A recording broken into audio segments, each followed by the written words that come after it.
Tinubu's military intervention in Benin Republic is impeachable offense, says lawyer Marshal Abubakar. Okay, human rights lawyer Marshal Abubakar has declared President Bola Tinubu's authorization of a military intervention in the Republic of Benin as an impeachable violation of the Nigerian Constitution, because I really do not know our business with Benin Republic.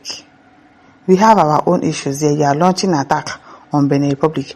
Why can't you go and launch attack in Sabisa Forest and buy all the terrorists there? I don't. This country is just, your head will just scatter if you think about the things that they are doing, the things that is going on in this country. You'll be like, why? Why are you invading Benin Republic? You are doing intervention for what?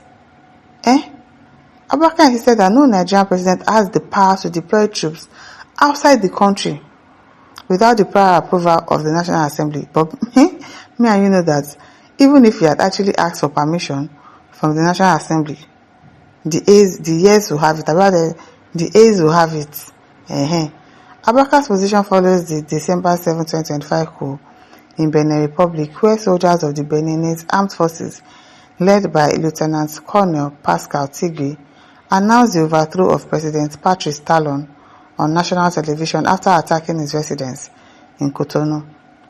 In the wake of the coup, Nigeria's Chief of Defense Staff openly admitted that the country's air and land assets were deployed across Benin Republic's airspace without the requisite approval of the National Assembly, but solely on the orders of President Tinubu, who chairs ECOWAS.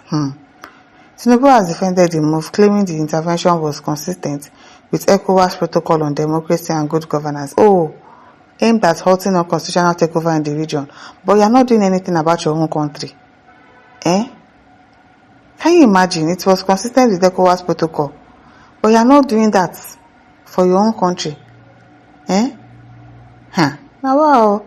But Abubakar sharply disagrees. According to him, Section 5, subsection 4b of the 1999 Constitution, as amended, is unequivocal. B.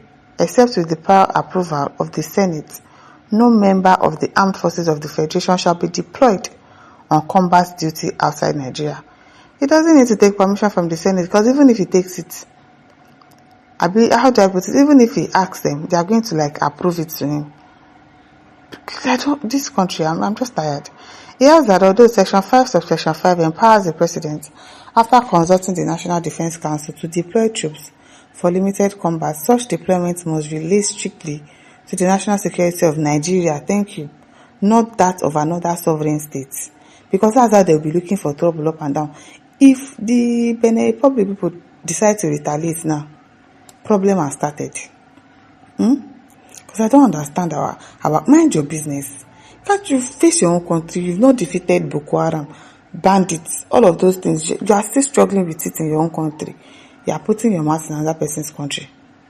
Abubakar argued that Benin is not Nigeria, and unless Nigeria itself is under imminent threat, the president cannot unilaterally dispatch troops across borders.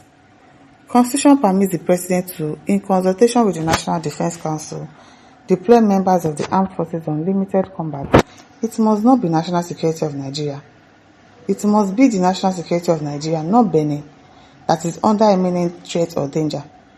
The lawyer warned that ECOWAS cannot override Nigeria's constitution, noting that international protocols do not supersede domestic legal provisions governing the use of armed forces. Abubakar also expressed deep concern over the wave of military coup sweeping across West Africa from Mali, Guinea, Burkina Faso, Niger to now Benin, stating that widespread public jubilation after coup signals a deeper rot in governance across the continent. He blamed the collapse of governance on corruption, weak institutions, insecurity, manipulated elections, and leadership failures that have left citizens disillusioned and desperate. Abubakar said it is disturbing to note the disturbing trends of coup currently pervading the ECOWAS sub-region. We have witnessed in most instances the citizens of those countries celebrating this constitutional usurpation. Across the continent, and particularly in West Africa, governance has failed. Corruption, weak institutions, insecurity, terrorism, conflict, and poor leadership prevents inclusive development, leading to citizens' disillusionment and democratic reversal like coup, widespread dissatisfaction leads to support for military coup. The egregious manipulation of the electoral processes, leading to people looking for alternatives to democratic processes that have failed them over the years. It is my unchangeable personal belief that the worst democracy is better than the best military interregnum. However, since sovereignty belongs to the people, through whom government derives all its power and authorities, a self-serving government bedeviled by an uncanny inability or unwillingness to address systemic risk, often prioritizing personal gain over public welfare, is an albatross to democracy.